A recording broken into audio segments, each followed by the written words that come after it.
प्रातस्मरामि हृदि संस्फुरदात्मतत्त्वं सच्चित्सुखं परमहं सगतिं तुरीयं यत्स्वप्नजागरसुषुप्तमवैति नित्यं तद्ब्रह्म निष्कलमहं न च भूतसङ्गः तपोभिक्षीणपापानां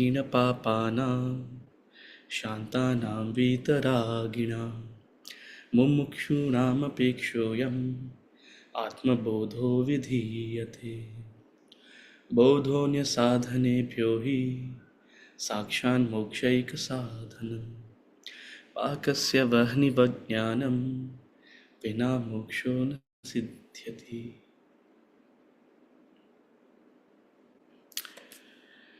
ॐ सहनाववतु सहनौ भुनक्तु सह वीर्यं करवावहै तेजस्विनावधीतमस्तु मा विद्विषावहै। ॐ शान्ति शान्ति शान्ति।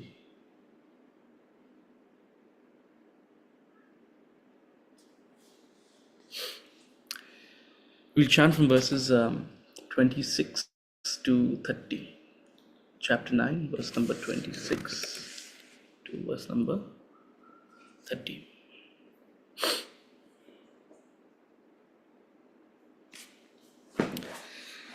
पत्रं पुष्पं फलं तोयं यो मे भक्त्या प्रयच्छति तदहं भक्त्युपहृतम् अश्नामि प्रयतात्मनः।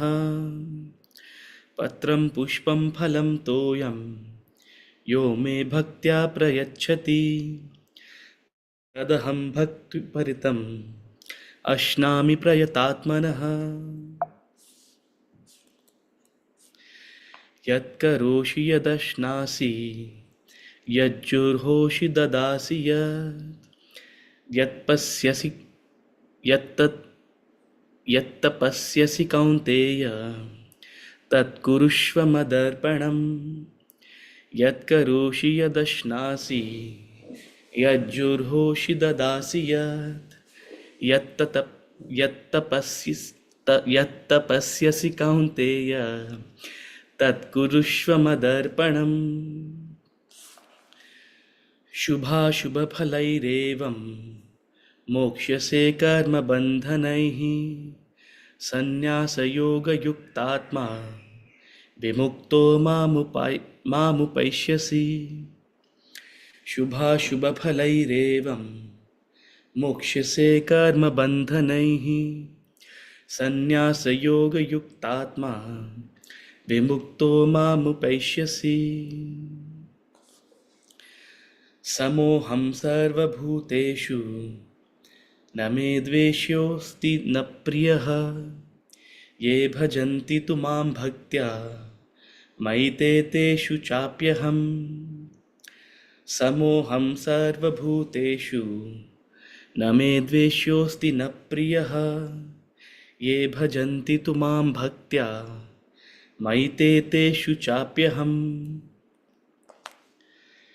अपि चेत् सुदुराचारः भजते मामनन्यभाक् साधुरेव समन्तव्यः सम्यग् व्यवसितो हि सः।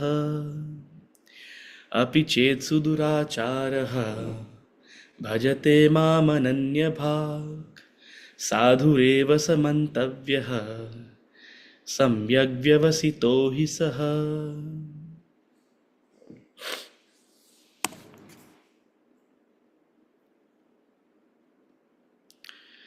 हरि ओम। हरि ओम। Hari Om sir. Hari Om. Hari Om sir. Welcome back. Hari Om. Hari Om ji.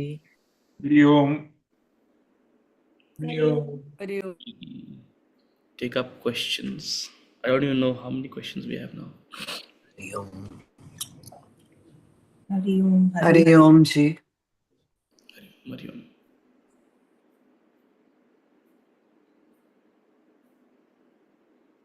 You can choose to answer two instead of so many.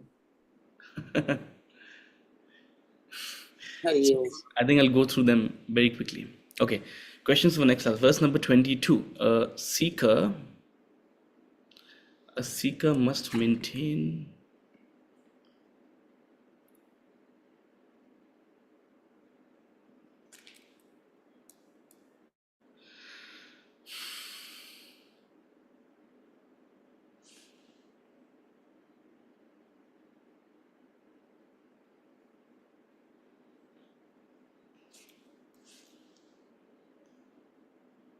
The second verse, the second paragraph. Hmm.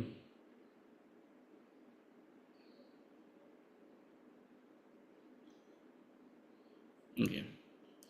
So seeker must maintain firm and constant goal of realizing the self, having fixed self-realization as the ultimate goal. He must strive to achieve that end, to gain union with the self, to become one with God. My question, if we want to really walk this path, do we first have to understand that our thoughts will create, our activities will gain power through our thoughts? Here will not self-control be needed to walk this path? What's the question? Like, what does it mean by do we not have to understand that our thoughts will create what? Means in order to walk this path of self-realization, we need self-control. Is it not before anything else? Yeah, absolutely. You have to develop a buddhi to regulate and moderate your mind, to give it a direction. Your mind otherwise will go in any direction. In fact, your mind will choose the path of least resistance, the path of instant gratification, the easiest path, the path of egoistic aggrandizement. Right? That's what holy is. You become a holika, you become a hiranyakshap as opposed to a pralad. So self-control is that first step towards self-analysis, and then self-control is that first step towards being deliberate. What kind of thoughts do I want to entertain? What kind of thoughts do I not want to entertain? What to do, what not to do, how much to do, right? So in chapter 2, verse number 64, he talks about self-control. Very famous verse.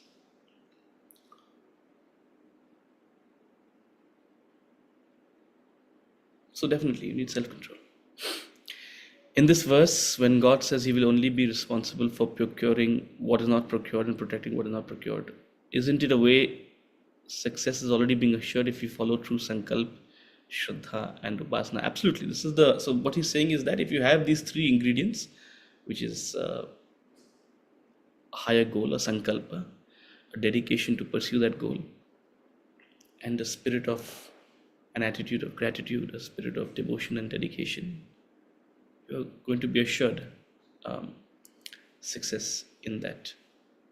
What is then stopping us to do that with our own mind? Because the mind wants the easy way out. The mind wants instant gratification. Anything meaningful and long lasting takes time to fructify. The mind is impatient. The mind is not durdarshi. You need a buddhi to see. As I said a couple of classes ago, the mind only works in the realm of what it knows. The buddhi has the capacity to look into the unknown and explore the unknown. Conceive what life could be like if you take a certain path. Appreciate what you do not know. So that's why the buddhi is durdarshi. The mind is not durdarshi. So as long as you don't have a buddhi or a strong enough buddhi to give yourself that direction, the mind will not follow that direction. We know a lot of things. We understand a lot of things that are good for us, that may be right for us. We understand a lot of things that traditionally we have been told. Do we follow it? We don't, because we don't quite have the buddhi to appreciate it. Even if we understand it intellectually, our minds are not trained enough to have self-control for that. So what's stopping us from doing that is your own mind. Verse number 23. The Shastras lead you to self-realization, the goal of infinite peace and bliss. Hence, worship of other gods is considered contrary to traditional practice. In this verse, it is also said that with faith, when devotees worship other gods, they are worshipping God alone.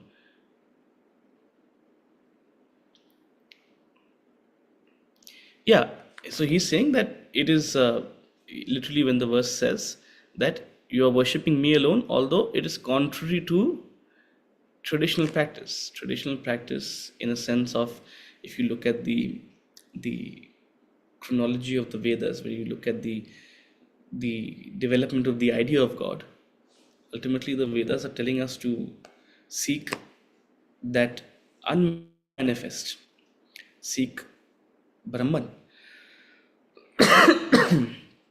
So if you limit your worship to a limited ideal, it's contrary to traditional practice. However, as he says that ultimately everyone is seeking me alone, and what he means by that is that whatever you're doing in life, worshipping a god means having a dedication in a particular direction. Whatever dedication you have, whatever you are doing in life, you're actually seeking the self. You may not know it, unbeknownst to you. What you're seeking through the grace of some deity that you have conceived is actually a state of complete fulfillment, is a state of absolute peace. How you articulate that peace is different. You articulate it in the form of money and wealth and power, so you worship a Ganesha. You articulate it in terms of protection and equality and justice, so you worship Durga. But what you ultimately want is a complete fulfillment. So whatever the vacuum you have, that's the way in which you describe fulfillment. But it is fulfillment that you seek, one way or the other. So whatever you are worshipping, whatever you are pursuing, whatever your desires, what you actually seek is, you seek that thing, having gained which you won't want anything else. That's what you're actually seeking. But you haven't conceived it that way. You think, if I get this, I will be happy. Well, it's not this that matters. And funny thing is, this will not fulfill you. That's the irony. But behind the veil of all your desires actually lies a pursuit for absolute fulfillment. And that absolute fulfillment, he says, is me. You'll reach that when you come to me alone.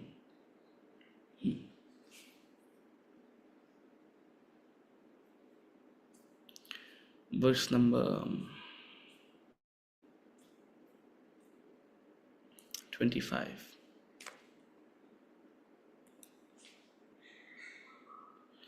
Devtas or Devas, usually translated as gods, also means illuminators. They refer to the senses which illumine perception. My question, Devas then could mean the entire field of physical experiences. Then what is perception in this context? This path also requires devotion. How is devotion different from true devotion required in the path of self-realization? Which path requires devotion? Worship of the Devas? Is that what you're asking? To a certain extent, people who are worshipping the Devas are also feeling that they are devoted. So look, Devas in this context doesn't mean God in that sense. Devas literally, as he is interpreting it out here, translating out here, means that faculty which illumines, that faculty with which you perceive the world. And what is that? That faculty is your senses. Your eyes illumine vision, your ears illumine sound, your nose illumines smell, your tongue illumines taste, your skin illumines touch. So Devas translates as the senses. So worshipping the Devas, worship simply means pursuit. Worship simply means dedication. Worship simply means what you conceive as your purpose. What is your purpose? You pursue that. That's what you worship. Worship means constant thought, importance, weightage, however you want to translate it. So worship of the Devas means pursuit of the Devas, of the senses. That means a life lived simply to gratify sense pleasures. That's how he's interpreting it out here. At every level, Devas is senses, ancestors is a lineage, Bhutas is sort of elements, scientific sort of exploration, and ultimately is Krishna, me, the Atman. So you require devotion in a sense of dedication in any path, right? What you are devoted to is very important. That's what he's saying. And what you're devoted to, that's what you will achieve. That's what he's saying. So your devotion, your Shraddha defines you. You are nothing but an expression, a manifestation of your Shraddha. If you're constantly thinking about business, you become a business person. If you're constantly thinking about health, you become a health fanatic. If you're constantly thinking about pleasure, that becomes your life. So here That the becomes goal. your identity. So here the goal will be important, who you're devoted to. Absolutely. And he's clarifying that it's whatever you are devoted to, whatever you think of, whatever you have ananya chinta for. See, it's not that we don't have ananya chinta. Between 9 o'clock in the morning, 9:15 in the morning and 3:30 in the afternoon, what does Yashoji think of? Ananya chinta. Isn't it? So whatever your mind is gravitating towards, you have ananya chinta for that.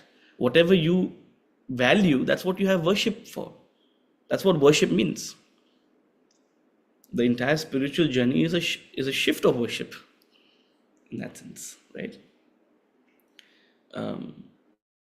You worship what you think is valuable. You worship what you think is meaningful.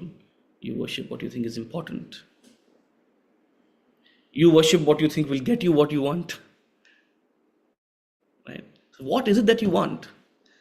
We're not saying worship Krishna. We're not saying worship Shiva. We're not saying worship. What is it that you want? First, articulate that. So, gradual shift in your own conception of what is worth worshipping. No one's here to tell you what's worth worshipping. That you decide for yourself. If someone else tells you worship this, you won't value it. You think someone is trying to sell something to you. But here he's simply saying, as you think, so you become. Wherever you have ananya chinta, that becomes your life, that becomes your identity. So in that sense, he's giving us a new way of looking at bhakti. Bhakti equals ananya chinta.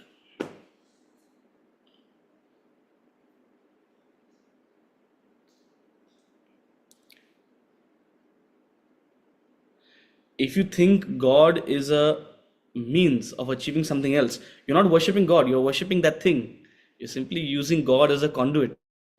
भगवान बहुत दिला दो, थोड़ी पैसे दिला दो, थोड़ी family में शांति दिला दो. It's not wrong. Nothing is right or wrong out here. He's simply clarifying something for you.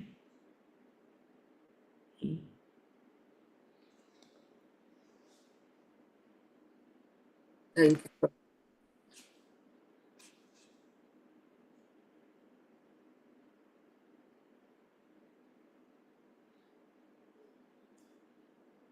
Is that it? Okay. Verse number 26. Patram pushpam phalam toyam yo me bhaktya prayachati tadaham bhaktyupahritam ashnami prayatatmanah. Patram pushpam phalam toyam yo me bhaktya prayachati tadaham bhaktyupahritam ashnami prayatatmanah. Whatsoever with devotion, whosoever with devotion offers me a leaf, a flower, a fruit, or water, that devout offering of the striving self I accept.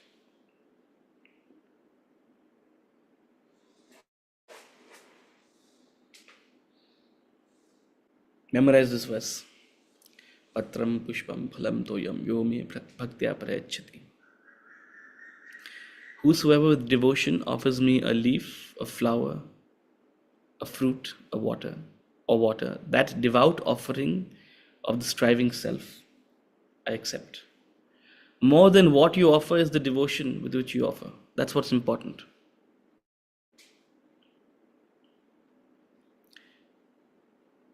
You don't have to part with anything. God doesn't want your wealth. or God will not come closer to you, any closer to you if you offer more. It's not about the quantity of offering necessarily.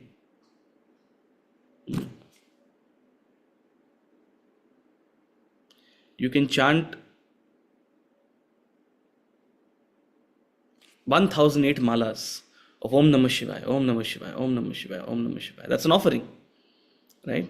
But with an intent of Bhagwan ji mere liye kar do, mujhe ye de do.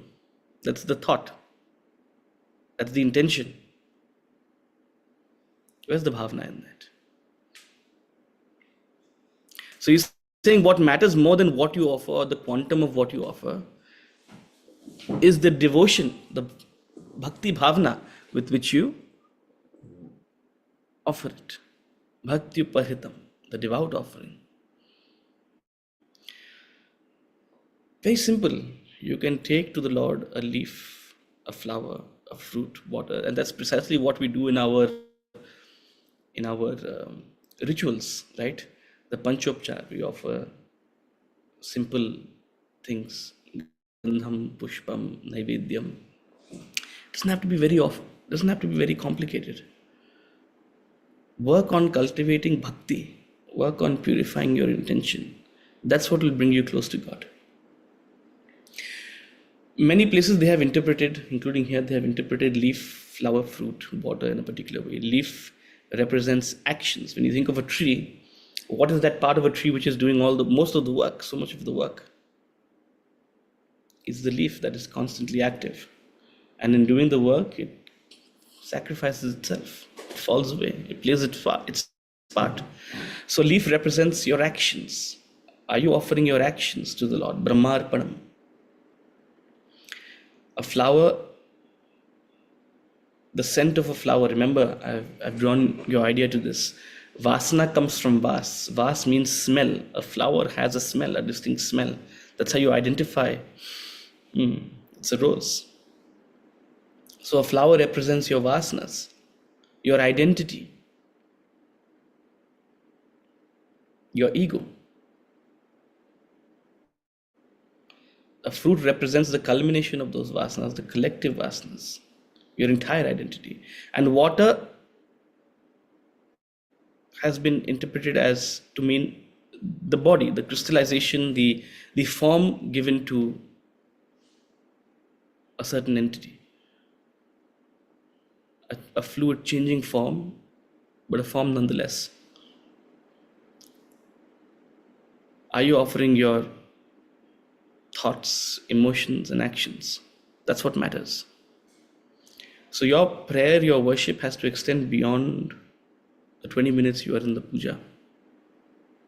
It has to extend into every thought, word, or deed. It has to become your heartbeat, essentially. Brahmarpanam. That's why before we eat, once we wake up, before we sleep, these are important points in the day that we've set as a regiment. Okay, remember the Lord. Have a short prayer. The idea is it should be throughout. But where do we start? We start with these important points of the day. So at least we don't compromise on these. But what's important is the devoutness, the dedication, the sincerity with which we offer. So that devout offering, I accept. I listen. I'm close to them. They will connect with me. They will feel close to me. Verse number 27. Sir, can you explain water a bit? So,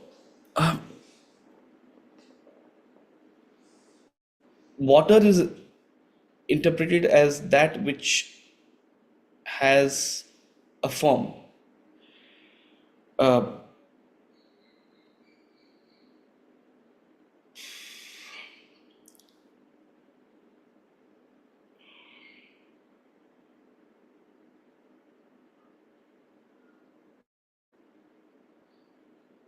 That, and one way in which I've thought about it in the past is water itself is a carrier of form, of taste, of smell, right? Water itself is, say, colorless or odorless, but you can give it a color, you can give it a taste. So similarly, the body is a carrier of these vasanas, of this personality, of these thoughts and desires. So one way in which you can interpret is water being that sort of crystallized form that carries your subtle body, your vasanas. So that's why it's interpreted as the body. There are different interpretations that exist, but the idea is that your offering need not be elaborate. It should be, what matters is the devotion, the bhavana with which you offer. And that's exactly what he's going to say in the next verse. He's going to reiterate that idea in verse number 27. Yat karoshi yadashnasi yajjuhoshi dadasi yat yat tapasyasi kaunteya tat kurushva madarpanam yat karoshi yadashnasi yajjuhoshi dadasi yat tapasyasi kaunteya tat kurushva madarpanam.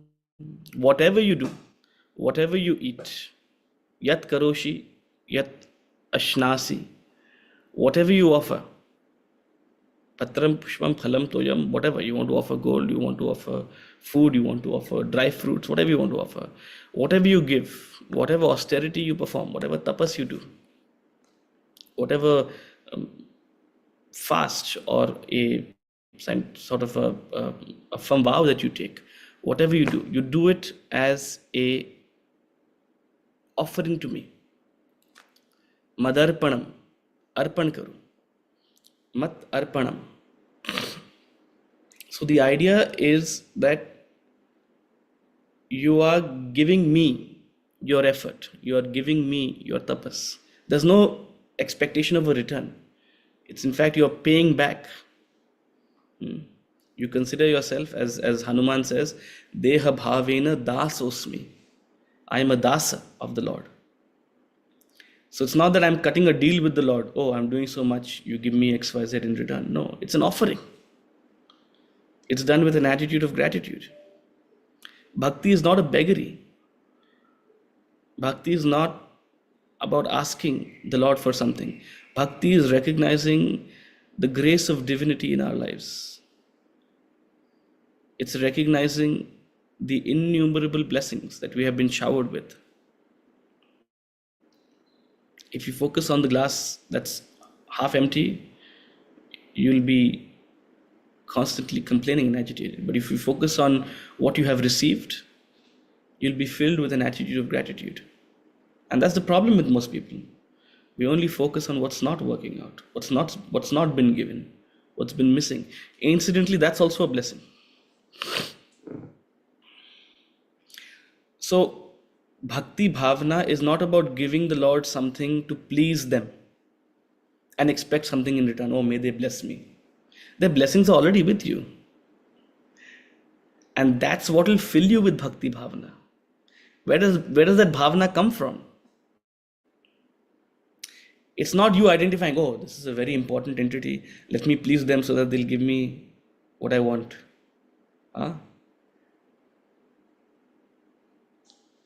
That's how you suck up to people in power.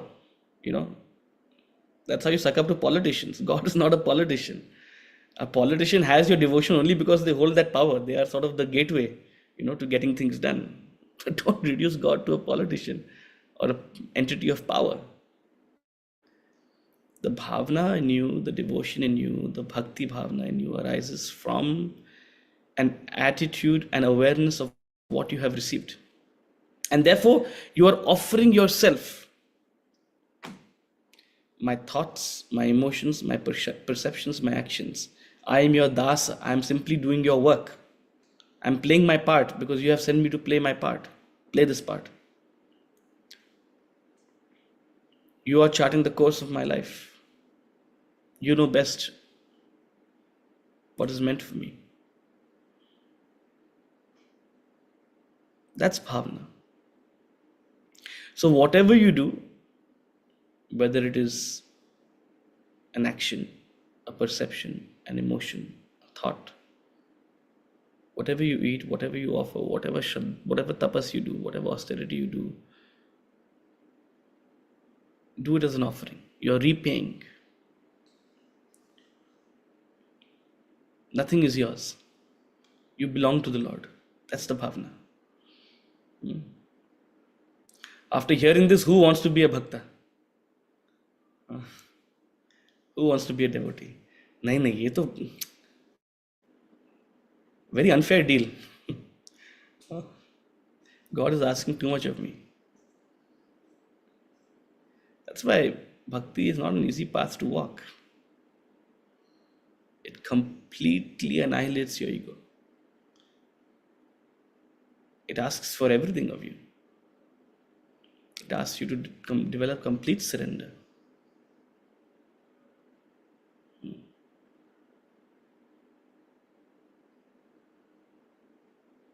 Whatever you do, whatever you eat, whatever you offer, whatever you give, do it as a offering to me. Verse number 28. Shubha shubha phalairevam mokshase karma bandhanaihi sannyasa yoga yuktatma vimukto mamupaishyasi. Shubha shubha phalairevam mokshase karma bandhanaihi sannyasa yoga yuktatma vimukto mapupaishyasi. Thus you shall be freed from the bonds of action bearing good and evil results. Shubha shubha phalairevam. Shubh ashubh, good and bad, beneficial and detrimental. Thus you shall be freed from the bonds of actions bearing good and evil results. Seeking union by sannyasa yoga, liberated you shall come to me. So if you qualify for this bhakti bhavna, if you qualify for this complete surrender, if you develop this attitude of simply repaying the Lord, if you have this bhavna as a dasa, why do we worship Hanuman? Because he was a dasa. That's it. That's what makes him great. Not because he flew across the ocean and got some plant from somewhere. Not because he's very powerful. All of these are good attributes about Hanuman. But what is the essence? Ananya Chinta. Ram, Ram, Ram, Ram, Ram. Nothing else.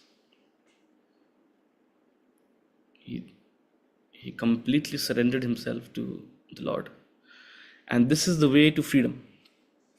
Now, reading this, suddenly everyone is realizing Gyan Yoga is much better than Bhakti Yoga. Just thought, sir, Karma Yoga is easier than Bhakti Yoga. I thought.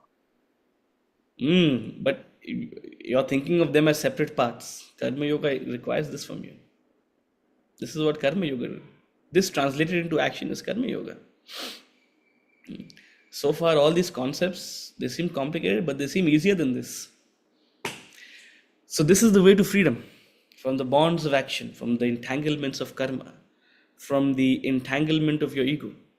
So long as you have an individuality, so long as you seek the results of your actions, so long as you want to be in control of what you think you need. Oh, this is what I need. This is the result. As long as you lack that surrender, that spirit of surrender in life, you will be entangled in the bonds of action. And the nature of the world is such, it's a dvandva. Sometimes the results will be good, sometimes the result will be bad. When the result is good, you're complacent, you don't remember God. When the result is bad, suddenly you remember, oh God, please help me. I don't know how you'll help me, but please help me. Ultimately, it's this disentanglement from good and evil, shubha, ashubha. That's freedom. That's the sannyasa bhav. When you develop this bhavna, you turn meditative. And in meditation, that's when you gain liberation, moksha, vimukti. You gain mukti. And in that mukti, you come to me. In that mukti, you discover your true self. In that mukti, you cross the threshold of your ego and discover your real self, the core of your being. In that depth of meditation, you meet me. So this is the path. This is what it takes. Starts with Ananya Chinta, develops into Samarpan Bhav, a surrender, grows into an ultimate Sannyasa Bhav, Mukti, and that's when you come to me. Verse number 29. So then we are just supposed to do our work with Ananya Chinta, whatever we are doing. बाकी सब चीज अपने आप होता चला जाएगा. Correct. So he's saying all of this development will naturally happen with Ananya Chinta. Ananya Chinta is the effort, is the tapas you have to do. Doing that Ananya Chinta is the work. It will transform the way you look at God. It will transform the way you look at the world. It will transform the way you look at your desires and what you seek. Verse number 29. Samoham sarva bhuteshu na me dveshyosti na priyaha ye bhajanti tumam bhaktya maite teshu chapyaham. Samoham sarva bhuteshu na me dveshyosti na priyaha ye bhajanti tumam bhaktya maite teshu chapyaham. The same I am in all beings. Samoham sarva bhuteshu. There is none hateful or dear to me, but those who worship me with devotion, they are in me and I am also in them. So I am the self in all beings. I don't differentiate. I am in the same in a sinner and a saint.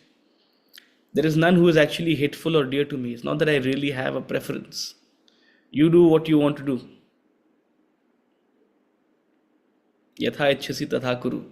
I am simply enlivening your action.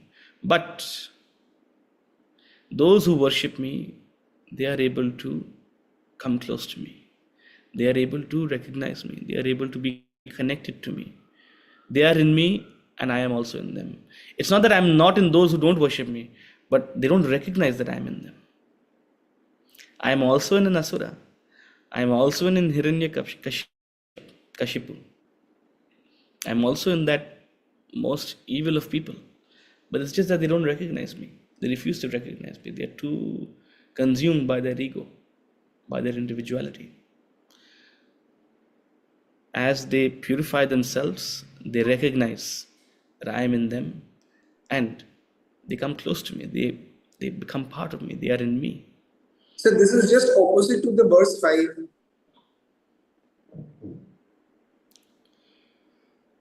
Verse 5 says, but I am not in them. It says, nor do beings dwell in me, nor myself does not dwell in them. Verse 5 is talking, verse 4 and 5 are talking from the perspective of Maya. This is talking from the perspective of Bhakti. How close do you feel to the Lord? That's the emphasis in this verse. Verse number 5 is talking from the perspective of the fundamental unreality, the illusion of the ego. I am not in them because they are not real. I am not in beings because beings are an outcome of ignorance. You mistake a rope, you have ignorance of a rope, and you project a snake out there. So an individual, a being, is a snake where there is a rope. So that's what he's talking about in verse number 5. Here he's talking from the perspective of a bhakta, for a bhakta. That hey, if you have this bhavana, you'll feel close and connected to me. It's not that I have a preference as such. It's not that I'm biased. It's not that I like those who worship me and don't like those who don't worship me. Don't think of me as a punisher of those who don't worship me and gratifier of those who worship me. No such thing. It's just that because of your worship to me, you will feel connected and close to me. It's your own tapas, it's your own sadhana that will bring you close to me.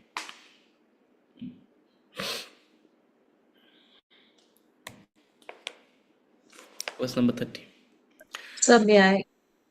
May Yeah. I ask a question? Sir, could Ananya Chinta be also a goal? It's Or an it is an end definitely result? no, absolutely, it's an intermediary goal on the path of evolution. In fact, if you think in terms of what you have to develop in yourself, that's definitely a goal, right? And that goal has results. That goal will develop into you know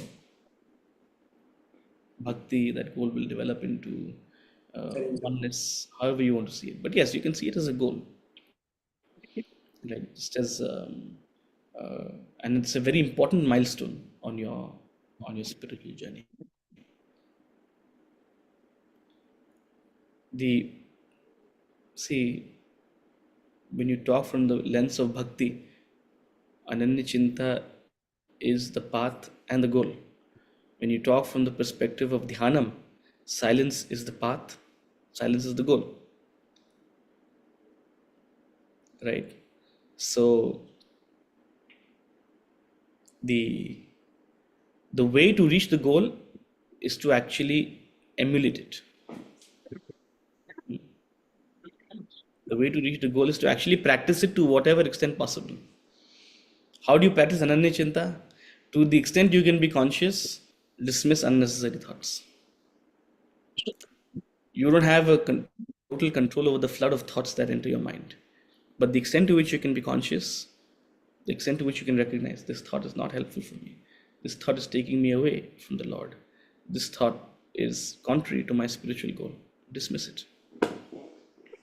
And also to attain the constant awareness of being grateful. I think that would also be one of the way forward. Yeah, but here I'll tell you a pitfall. Who is grateful? For what? The extent to which you feel gratitude, it only highlights that there's an ego that feels grateful. Thank you for giving me, isn't it?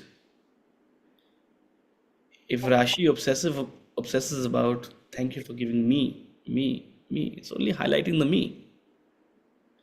Ultimately, gratitude needs to turn into a surrender. That I don't actually have to count my blessings. It's there, the blessings are there. You get it? It's a subtle point. If it is unchecked, it turns into arrogance also. I'm a favorite of the Lord. I want to be God's favorite. Right? I'm so blessed. It must be my past karma that has given me all these blessings. Right. All of this line of thinking is a further entanglement of ego. When you realize that what you are given and what you're not given, both of them are blessings. What Then you wish comes for when surrender. you're given, it's a blessing. What you wish for, you're not given, that's also a blessing. That's the state of Samarpan Bhav.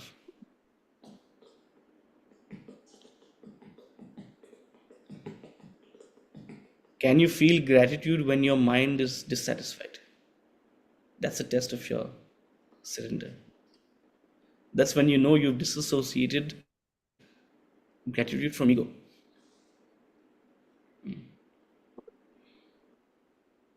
That's when you see all of this as Prabhu's Leela. See, I'm speaking in a devotional language. No, we get it I'm not totally. speaking in strict concepts now, right? I'm trying to invoke a certain feeling in you. Verse number 30. अपि चेत् सुदुराचारः भजते मामनन्यभाक् साधुरेव समन्तव्यः सम्यग् व्यवसितो हि सः. Even if a very wicked person worships me with unswerving devotion, this is the path, this is the power of Ananya Bhakti, this is the power of Ananya Chinta.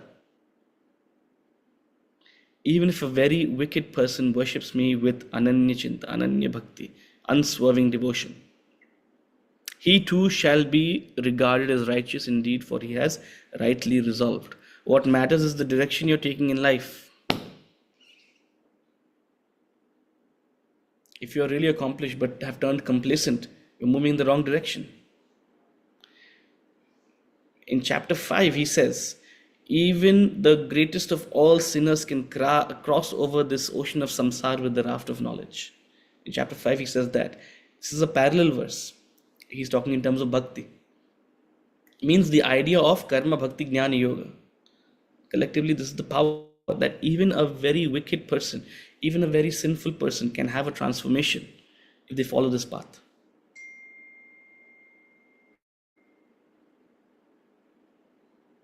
But it takes that effort.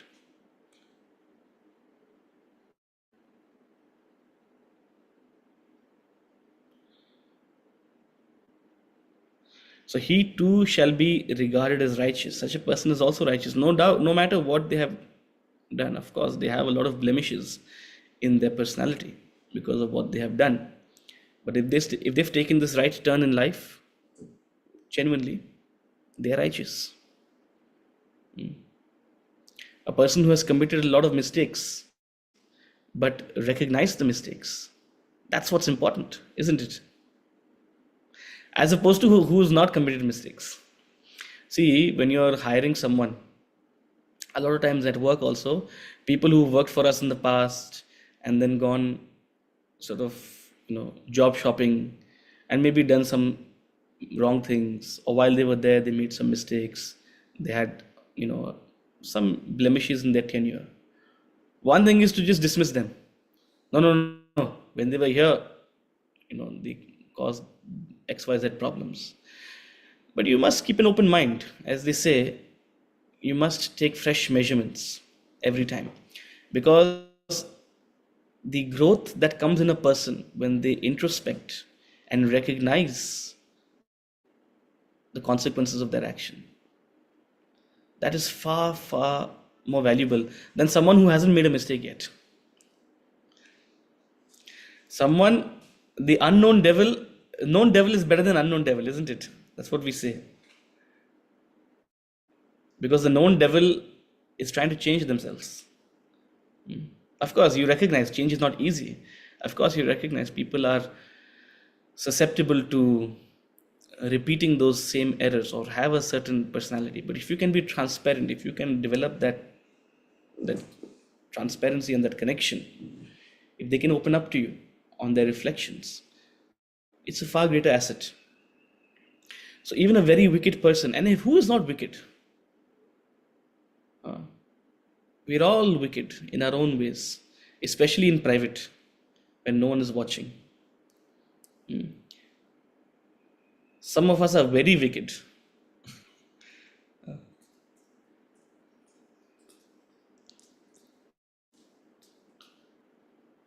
What happens when we get power? How do we treat it? That's a test of our wickedness. But he says that this knowledge, this devotion, these values are so powerful that even a very, very wicked person can transform themselves. Right? And nobody's perfect. Nobody's a clean slate. But what matters is the direction you're moving in.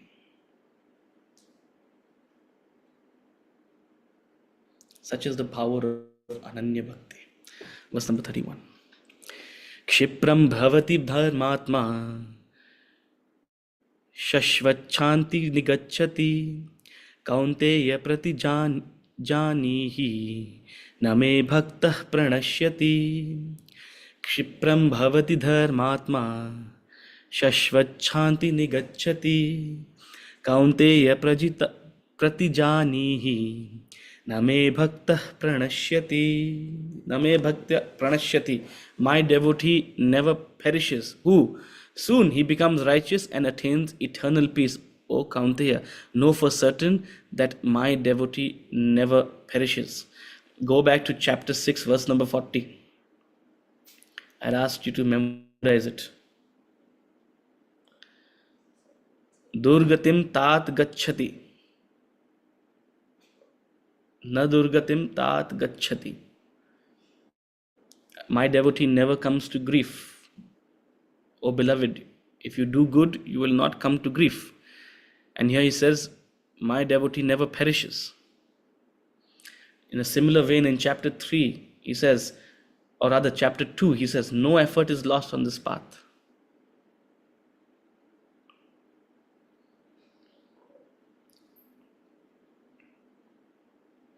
So even a very wicked person, through Ananya Chinta, through Ananya Bhakti, they become righteous. And that righteousness and that right direction is what leads them to eternal peace. So there is no eternal damnation in our culture. Nobody is a lost case. Nobody is a lost case, and there's no guarantee that, if you do X, Y, Z, you'll go to heaven. No. The Lord is not cutting deals with you. It all depends on your own effort. And even the most wicked person, sure, they may be in a certain kind of hell, but it's not a permanent state. If they lift themselves by themselves, they will become righteous. They will attain eternal peace. There'll be no perishing for them. They'll be totally transformed. See, if you already have a certain bhavana, this verse will not impact you. This is like he's selling it to those who are truly not convinced yet. To those who truly harbor a lot of fear in them. If you have a lot of fear in them, then you need this assurance. You will not perish. You will not come to grief. You will not. If you already have the surrender bhavana, then, so he's recruiting. He's recruiting devotees by giving them a carrot. You'll never perish.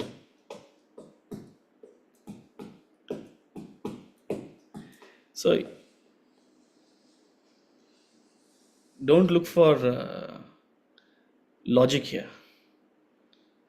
That's all I'm saying. He's speaking in a total devotional language to Arjuna.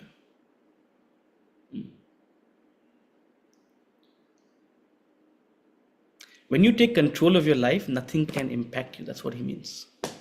When you take the right direction in life, you become insulated from anything that the world throws at you. You have the right reaction to anything any circumstance that comes up in life. You develop a titiksha, a capacity to endure anything.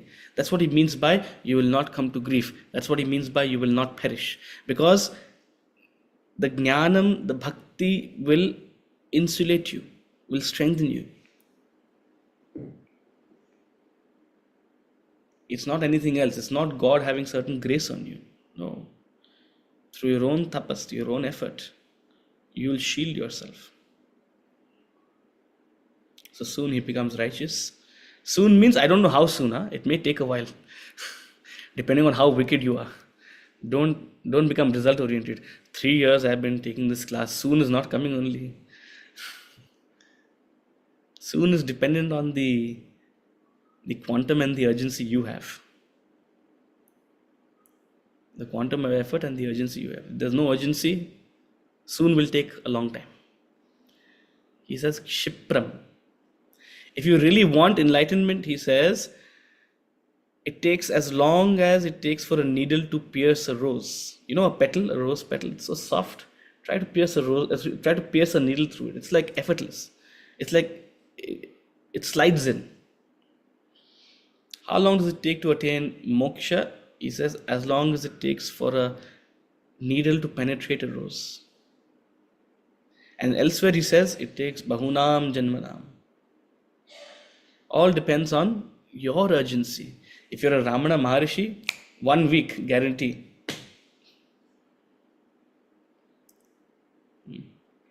Verse number 32. Mam hi parthavya pashritya ye pisyu papayo nayah striyo vaishyas tatha shudraha te piyanti param gatim.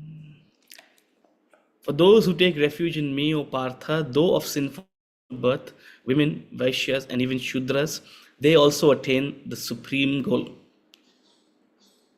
a very controversial verse this is, if you read it superficially. For those who take refuge in me, O Partha, though of sinful birth, women, Vaishyas, and Shudras, they also attain the supreme goal. When I say superficial, I'm saying when we think of sin as bad, right? All of you have been part of this class. We have now gone through several explanation of what is a sinful birth. Sin is a state of mental agitation, which is a rebound of the actions you perform. So sinful birth is a form, a state of being which is more susceptible to emotional fluctuation, which is more susceptible to mental agitation. So he's saying no matter how unstable you may be, if you take refuge in me, you're able to attain the supreme goal.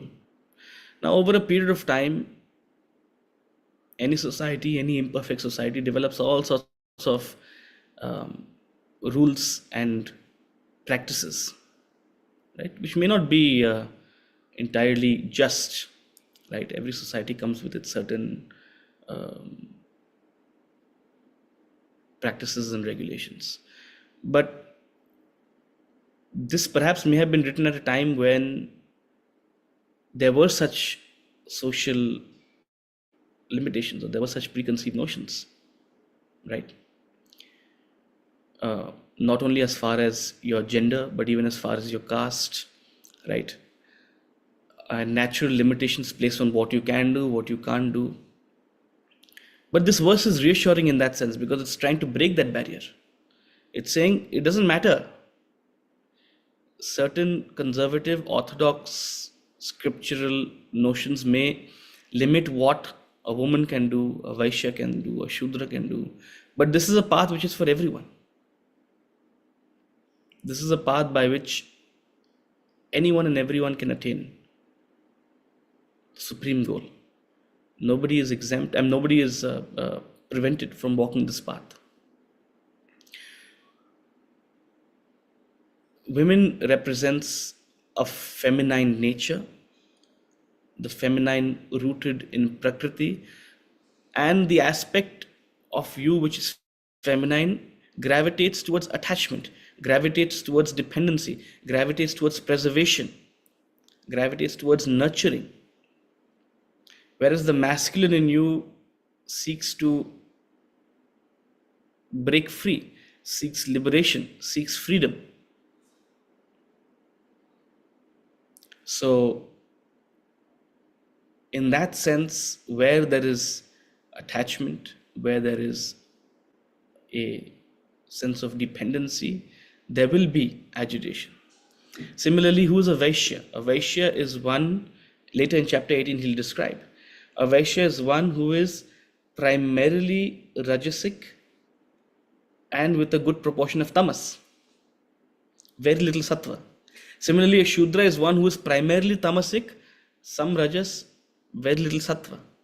The absence of Sattva makes a personality susceptible to certain tendencies, agitation, a lack of clarity,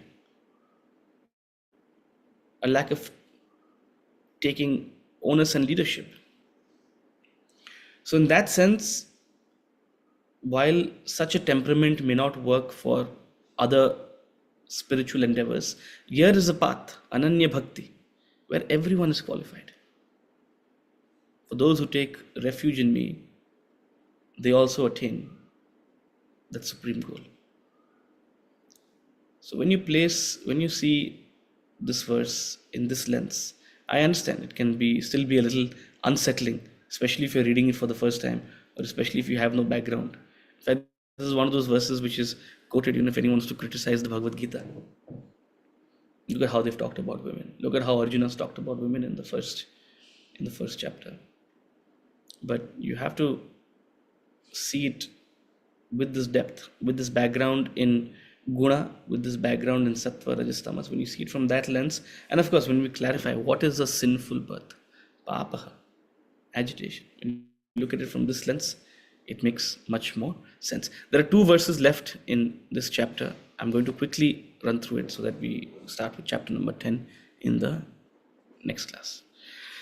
Kim punar brahmana punyaha bhakta rajarshyastatha anityamasukham lokam imam prapya bhajasva mam. How much more than holy Brahmins and devout royal sages, having reached this transient joyless world, you worship me.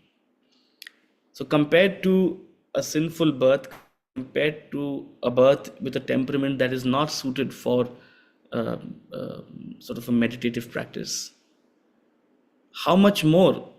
Who is a Brahmin? A Brahmin is again not based on your birth. A Brahmin is based on your temperament. Guna karma vibhaga yoga. So one who is sattvic, predominantly sattvic in their temperament, is a Brahmin. Similarly, royal sages, Raj Rishi, those who have abundance of wealth and prosperity and power, and also are immersed and established in spiritual wisdom, Raj Rishi. For such people, it is much easier. For such people, it is much more suitable. It requires much less effort. It's very easy for them to see the transient nature of this world. It's very easy for them to worship the Nitya, the permanent, to see the distinction between Nitya, Anitya. Again, he's speaking to Arjuna. He's catering to part of his ego. He's saying, Arjuna, you count among Raja Rishis. You have access to all the wealth and power, and you are well educated. You've been immersed in spiritual wisdom. You have access to me, who's giving you the highest truth. So how much easier it is for you to completely establish yourself in this path. Verse number 34. Manmana bhava mad bhaktaha madhyaji mam namaskuru mame vaipsyasi yuktaivam atmanam mat parayanaha. Manmana bhava mad bhaktaha madhyaji mam namaskuru. 4 things. Fix your mind on me, manmanaha, mad bhaktaha, bhava mad bhaktaha, develop a bhavana, a sense of devotion. Madhyaji, sacrifice to me and bow to me, mam namaskuru. So the 4 general essential directions on this path of bhakti have been enumerated by Krishna out here. Bhakti requires a mind that is fixed on divinity, as opposed to rambling into the past or the future, a mind that is established on the Lord, Ananya Chinta. With bhavana, mad bhaktaha, bhava mad bhaktaha, as opposed to looking for some personal motive, a purity of thought, a bhavana, an attitude of gratitude, an attitude of simply playing your part, being a dasa. And with that das bhavana, sacrifice to me. Oblate all your thoughts, words, and deeds. You're simply fulfilling your role which I have sent you here to play. This sacrifice will translate into a discipline, a routine, a control in your indulgence, a mental discipline. Ultimately, all of this should empower you to surrender to me, an attitude of thy will be done. All of devotional practices culminate in surrender. Devotion is surrender. I remember in Vedanta treatise, he gives a beautiful line, and Swamiji always used to talk about it as well. You must learn to surrender in areas of your ignorance. That's devotion. You must learn to surrender in areas of your ignorance. where you do not know, where you do not understand, where you feel like you're not aware. First of all, it requires an awareness. I don't know.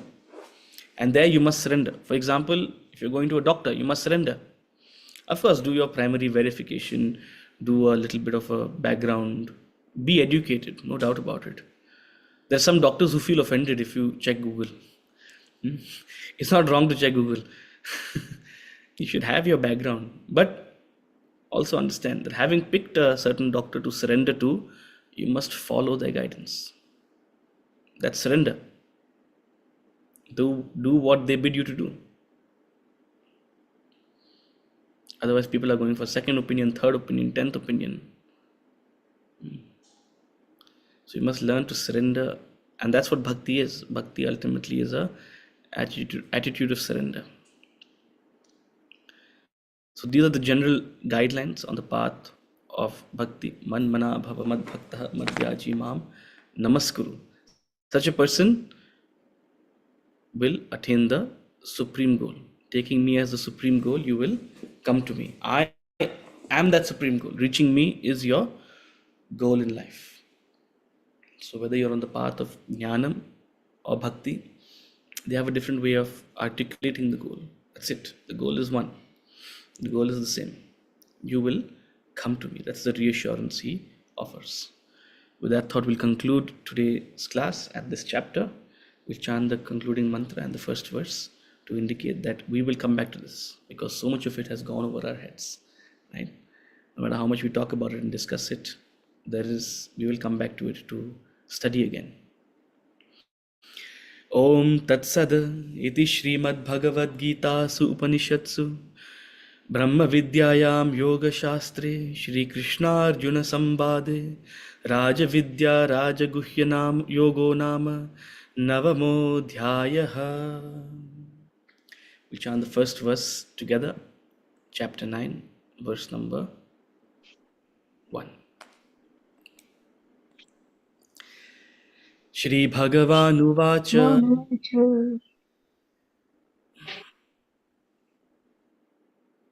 Idam tute guhyatamam pravakshamyanasuyave jnanam vijnana sahitam yajnatva mokshase shubhat. Hari Om, thank you so much, and we'll take up any questions. Yes, sorry, Om Ji and Siddharth Ji. Siddharth Ji, your hand was up. I'll take your question first. Hari Om, sir. Hari Om. So I think in the 29th or the 30th verse, we discussed that what it is a blessing. I mean, even a blessing if we don't get what we wish for.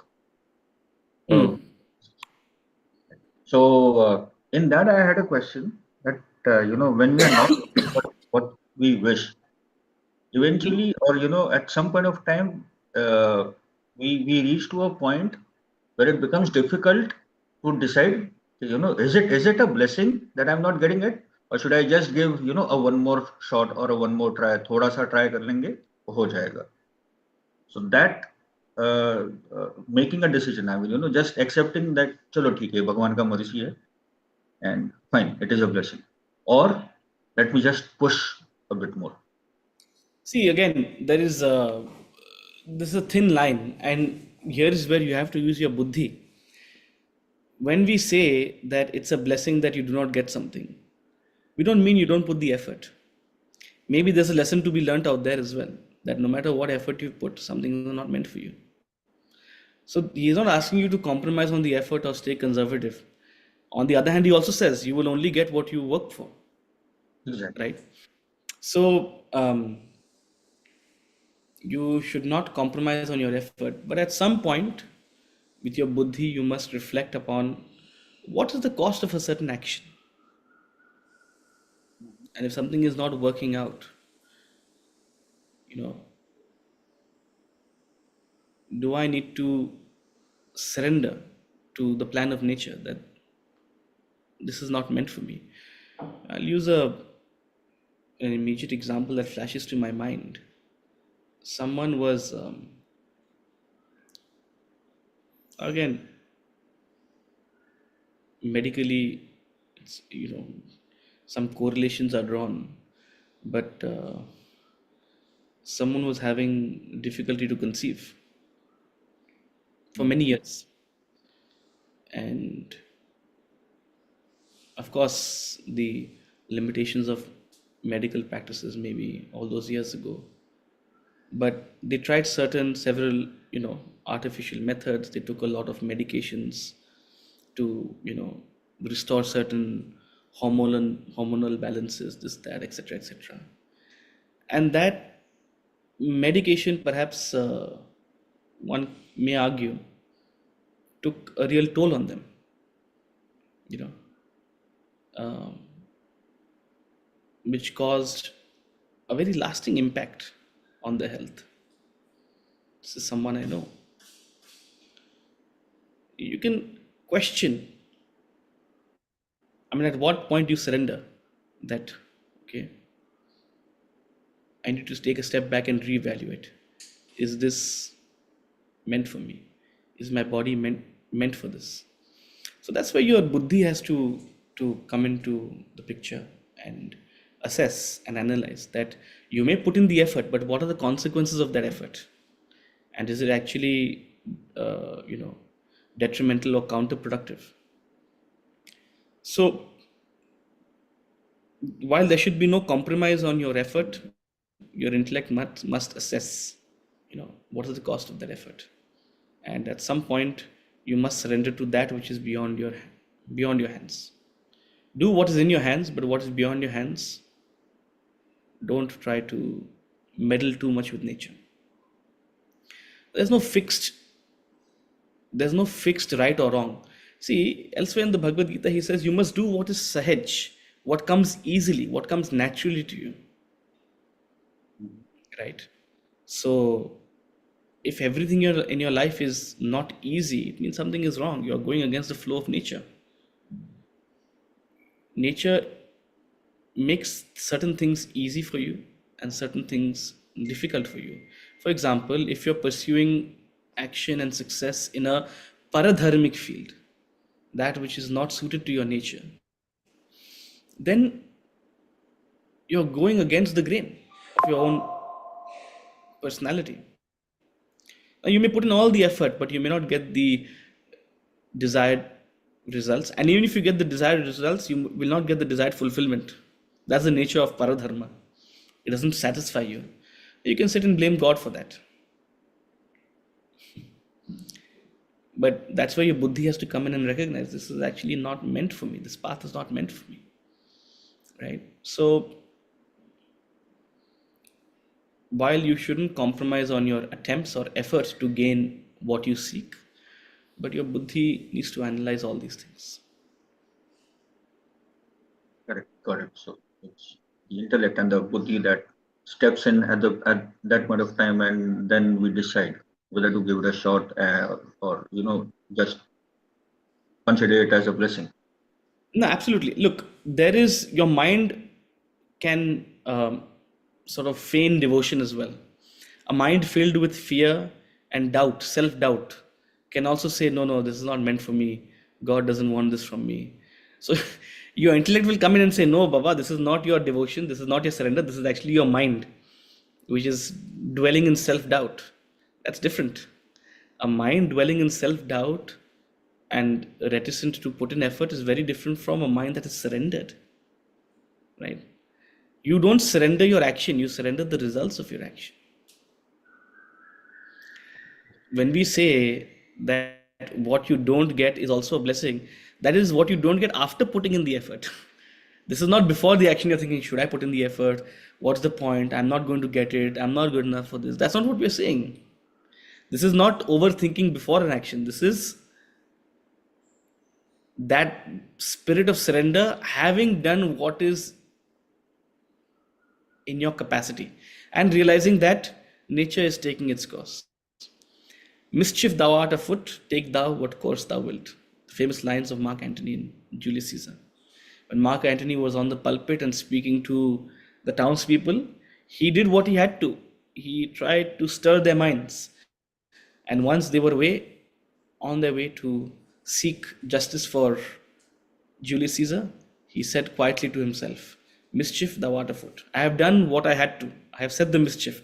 Now take thou what course thou wilt. If it will succeed, if it will not succeed, if we will truly get justice for Caesar, or will the conspirators become, retain their power, I have done my part."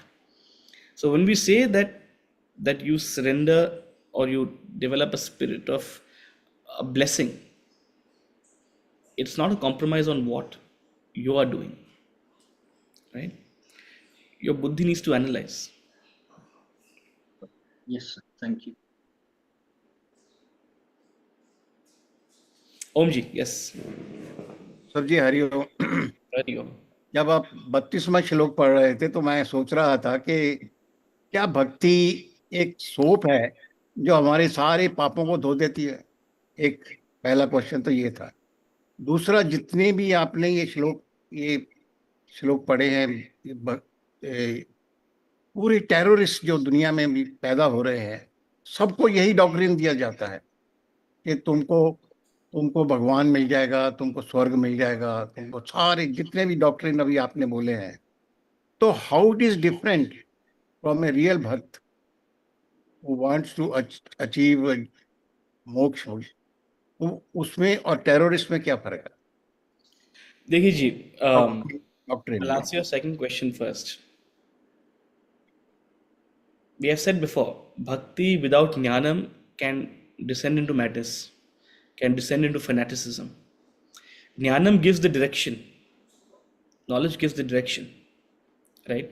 So, yes, someone who is completely devotional can be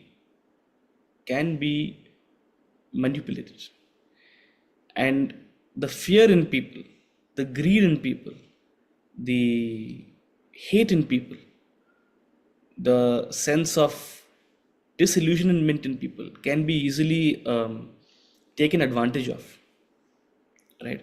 If you read these things in isolation, correct? So I won't say these specific verses, but if you only highlight a certain thing, right? If you only highlight, देखिए, the easiest thing for Bhagwan Krishna would be to provoke Arjuna, provoke his anger, provoke his sense of betrayal, provoke his sense of,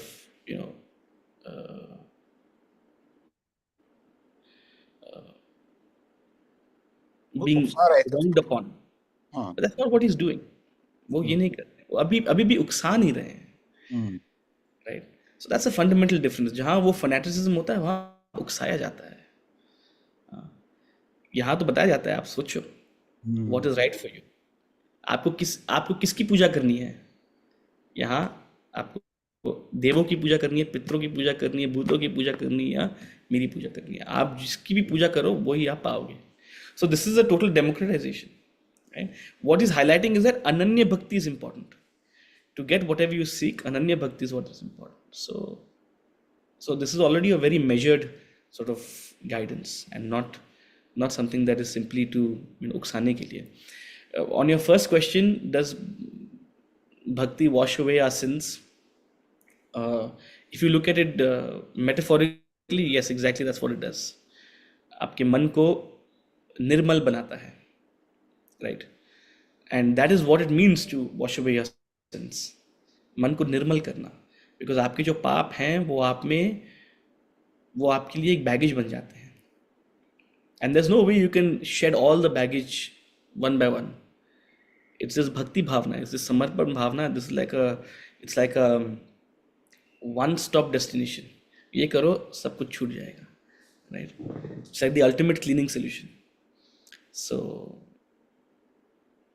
you can, it helps in disassociating with the ego, and that's the method it uses. The disassociation with the ego is the secret sauce of bhakti.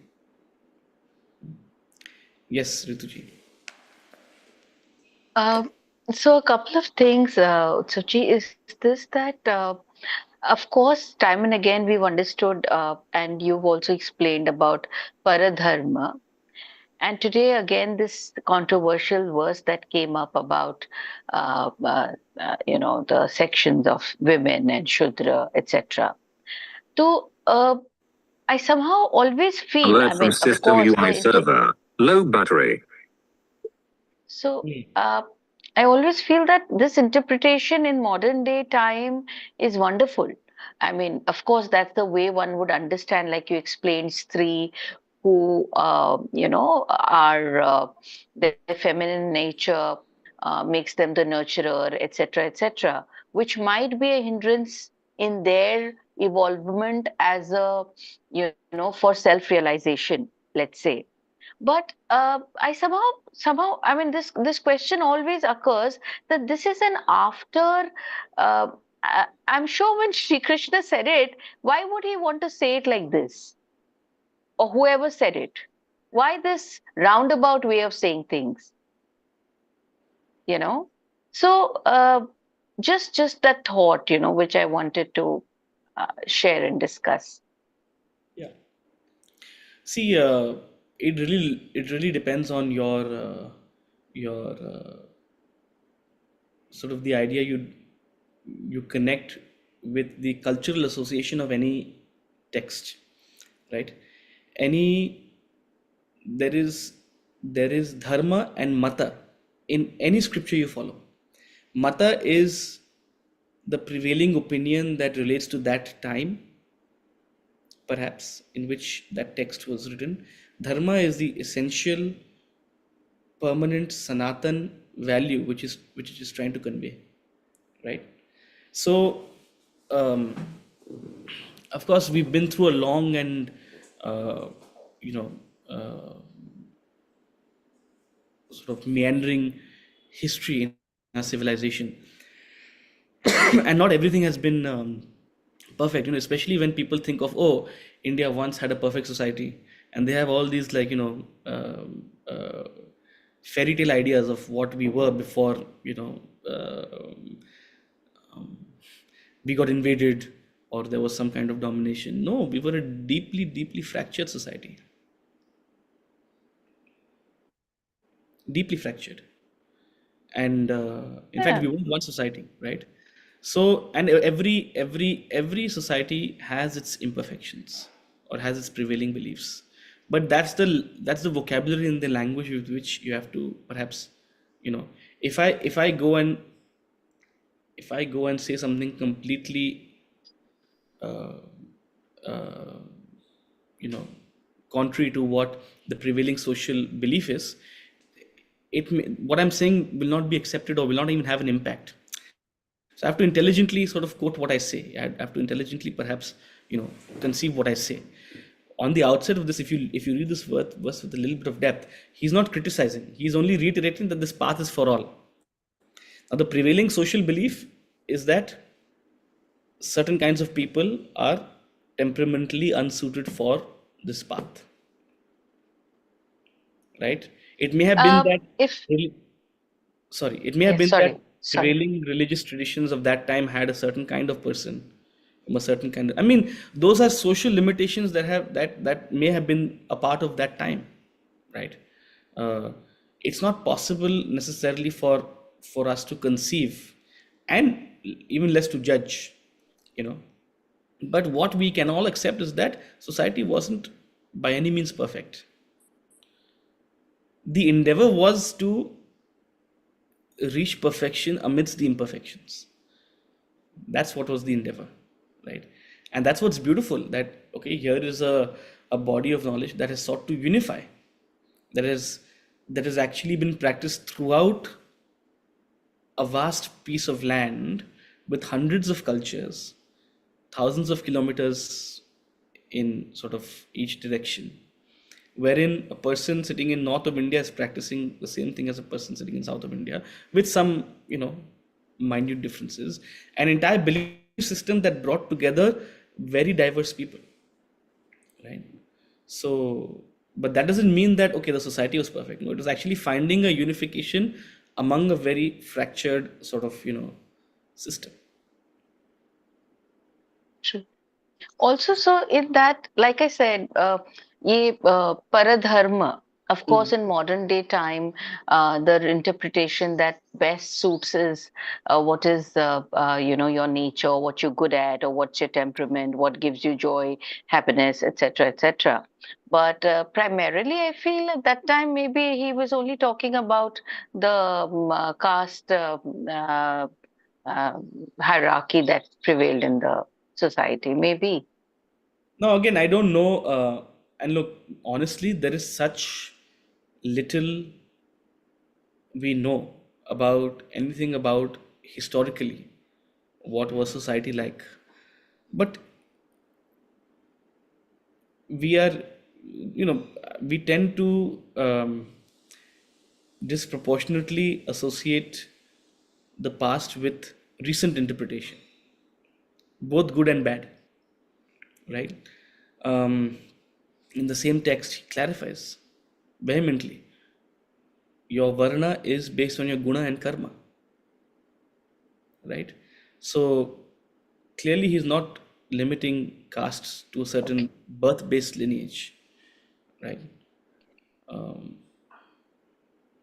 so even when he's talking in chapter 3, verse number 35, he's saying, Swadharme nidhanam shreyah paradharmo bhayavah. He's talking about a deep psychology. He's not talking about a rigid social construct.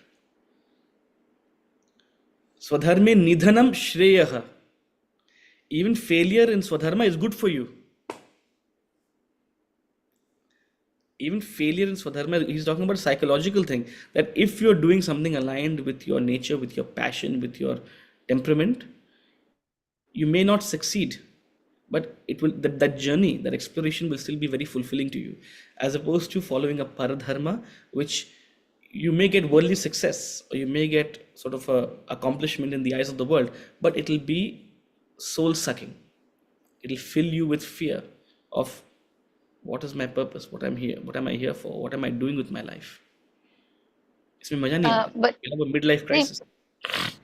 लेकिन आप जो interpretation दे रहे हैं ना अभी, so this I really feel is what is the ideal interpretation, or but like what you just quoted about swadharma and paradharma being bhayavaha, somehow I feel say it fits in so beautifully even otherwise.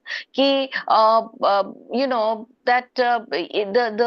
the repercussions, how the fear factor was always there in the society.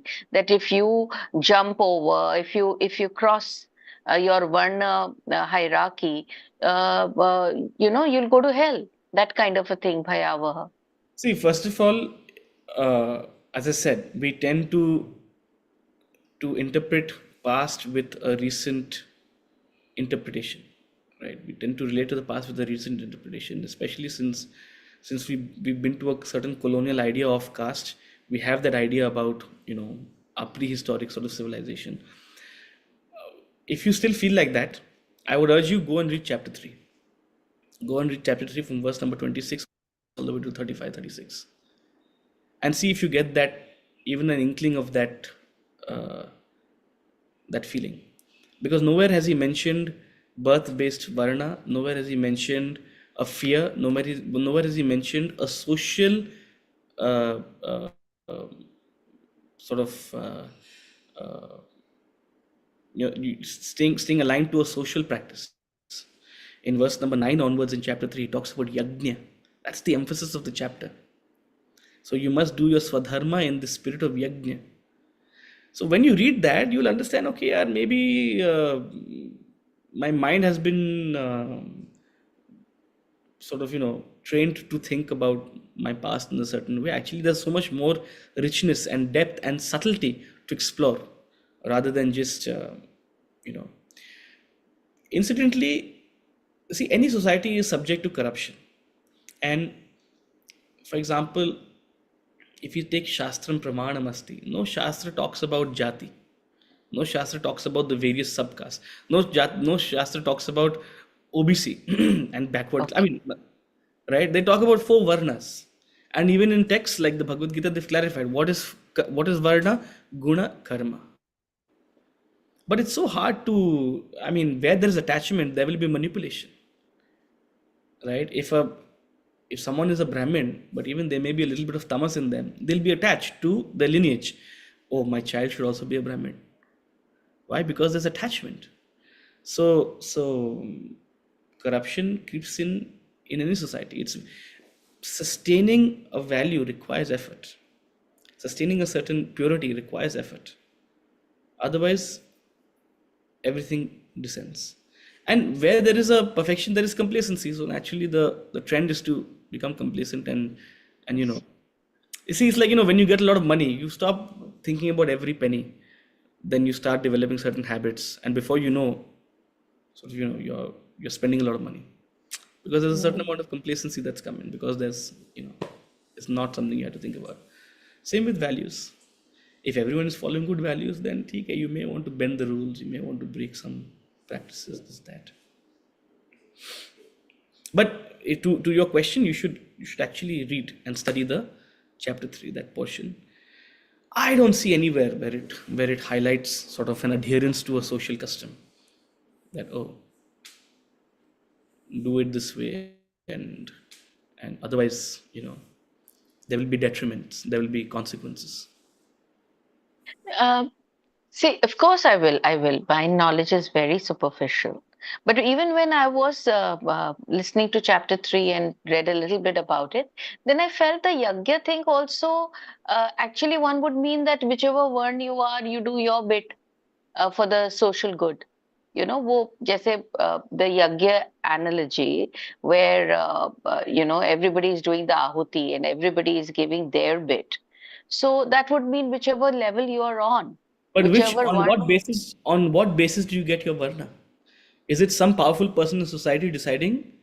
Is it some district collector in your area deciding that you should be this varna and you should be that varna? No. He's saying guna karma vibhaga yoga. You must introspect and understand and assess what is your nature, what is your role. So while you're right that yes, every varna should perform their own part in the yajna, because otherwise there'll be varna sankara. It's a real thing. But who determines what varna they are? That's where the freedom lies. And it is true, varnas do not change. Your gunas do not change easily. You can spend 50 years having the same essential quality, the same temperament. Some things may change. The base remains very much similar. So it's a very important psychological assessment that when a person is born, when they become a dehabhrit, when they gain a body, they're born with a certain kind of temperament, which is difficult to change. People find it hard to change. So if you are of a certain temperament, if you are a kshatriya bhava, you must take to a field of action aligned with that which has that expectations out of you. If you are a Brahman in the true sense and you're doing accounting, you'll be frustrated. Okay. Thank you so much, and we'll see you again on Sunday. Thank you so much. Thank you. Thank you, sir.